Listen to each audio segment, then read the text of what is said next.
All rise, here come the judge.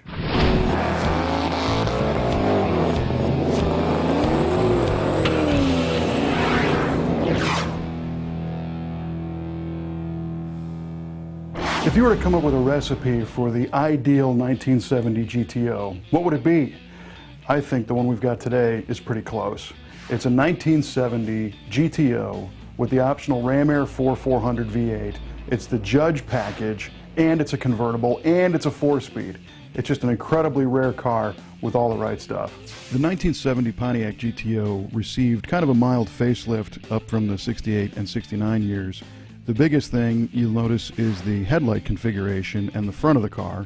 In 68 and 9, the grille was a much more horizontally oriented design, but for 1970, Pontiac designed a 4 exposed headlight system, and the whole front of the car doesn't appear to have a bumper because it uses the Endura nose cone.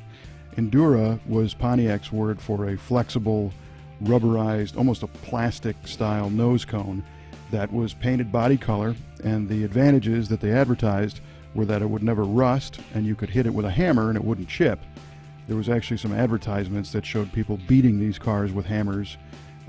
We don't recommend that, but they did resist mild dings and dents in parking lots and provided some new styling for the front of the car. Our particular GTO is also wearing the Judge appearance package. The Pontiac GTO Judge was actually named after a segment on Rowan and Martin's Laugh-In TV show in which they used to say, "Here come the Judge." But it's kind of funny to think that the Pontiac version of the Judge far outlasted the TV show that was named after. The Judge package added a set of stripes over the front and rear wheels, a wing on the back of the car, and 14-inch Rally 2 wheels that were painted, but they did not have the beauty ring. Now, you could order a beauty ring as an option, but the base GTO Judge package just had the wheel without the ring. The color on this car is called Palladium Silver, and it's not named after a place you go see music shows and plays. It's named after the element palladium, which, as you can guess, is silver in color. Palladium's atomic number is 46, and is used primarily today in catalytic converters, which, ironically, this car does not have. This one wears its palladium on the outside. The standard engine for a GTO in 1970 was a 400 cubic inch, 350 horsepower V8, made 445 foot-pounds of torque, but the base engine for a Judge was the Ram Air 400, which added the fresh air intake. The base Ram Air 400 was rated at 366 horsepower. Our car is wearing the optional Ram Air 4, which is also a 400 cubic inch engine, but they rated the power at 370 horsepower and 445 foot-pounds of torque. The Ram Air 400 was kind of the pinnacle of factory-installed Pontiac Ram Air engines. And they got that name because they tried to get as much cold air into these things as possible. You'll notice on top of the air cleaner there's a foam surround that sticks that air cleaner assembly to the bottom of the hood, which has a couple of scoops allowing cold, fresh air into this system, which then went through a specially tuned carburetor and through a factory-installed aluminum intake on the Ram Air 4. That intake was designed to save some weight and also to be a free breathing piece, which fed past the Ram Air 4 camshaft, which is kind of legendary in Pontiac circles. This cam was rumored to be one of the first ones ever designed fully on a computer, and they used a very unique profile.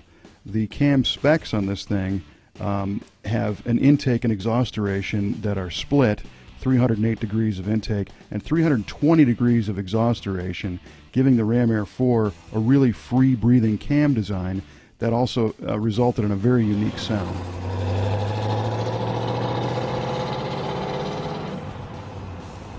From there you go through the round port cylinder heads and you exit through the Ram Air 4 exhaust manifolds, and if you look closely, they look like a cast iron header design. Now there was one more larger engine you could get. It was called the 455 HO, and it's interesting, it had more cubic inches, and in a GTO Judge it actually made less power than the Ram Air 4. One of the most unique aspects of this particular car is that it has a Muncie 4-speed. This transmission was available in a close ratio or a wide ratio 4-speed, and the rear axle ratio was a 355 to 1 with an optional 390 or 433 to 1 rear gear.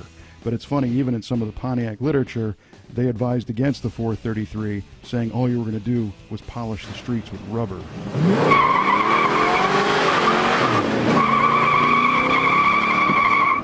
Pontiac had a reputation of not only being a luxury car, but also a performance car. And they acknowledged that the GTO customer didn't necessarily want a car that handled like a luxury car. So they beefed up the suspension on these things with a 1 1/8 inch front sway bar and a 7/8 inch rear bar, along with special spring rates and shock absorbers, so that this thing would actually go around turns and not just go in a straight line. It also featured front disc brakes. Our car is riding on optional raised white letter tires. The rear styling on a 70 Judge is unique also because it has a full width dual pedestal wing, a new design for 1970, and it contrasts nicely with the smooth treatment over the taillights and that kind of recessed rear chrome bumper, and just the sticker on the back saying, "The Judge." Being a Highline car, the Pontiacs always had nice interiors, and the GTO Judge was no different. You'll notice the black color of the interior contrasts real nicely with the palladium silver exterior, and the dash has 3 large pods with your speedo and clock and other gauges. Below that, you'll find an engine turn panel, which kind of gives it a nice contrast to the wood grain dash face.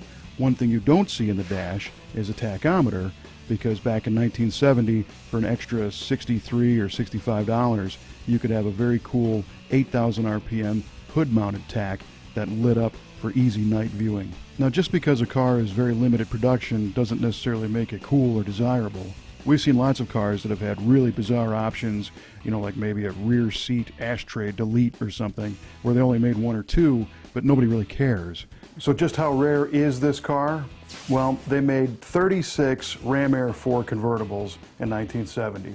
Of those 36, 18 were GTO Judge Ram Air 4 convertibles, and of those 18, only 6 were known to be 4-speeds, and this is one of them.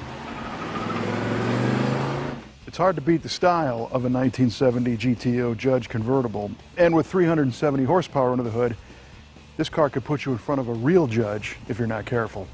If you want to see more stuff like this, like our Facebook page and subscribe to the YouTube channel, and that way you'll never miss an episode of Muscle Car of the Week.